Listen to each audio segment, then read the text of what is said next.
இன்றைக்கி ஏதோ ஒரு காரியத்தை குறித்த கவலை இல்லை. ஏன்னா கடந்த நாட்களில் வேலை செய்யலை, வருமானம் இல்லை, அதனால் பிஸ்னஸ் பண்ணலை, வருமானம் இல்லை.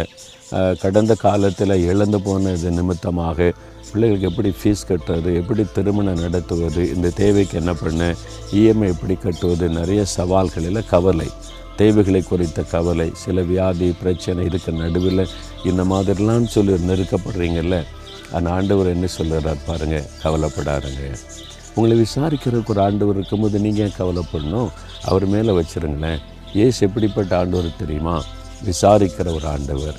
பெதஸ்தா குளத்தினருக்கு 38 வருஷமாக தேடுவாரற்று உருவப்படுத்திருக்கிறான். இயேசு போய் நீ சுகமாக வேண்டும் என்று விரும்புகிறாயா அப்படின்னு விசாரிக்கிறார் பாருங்கள். ஒரு குருடன் கூப்பிட்டான், தாவீதுனுக்குமானே எனக்கு இறங்கும். ஆண்டவர் கூப்பிட்டு அவனை விசாரிக்கிறார். நான் அவனுக்கு என்ன செய்யணும், எதுக்கு என்னை கூப்பிட்ட விசாரிக்கிறார்.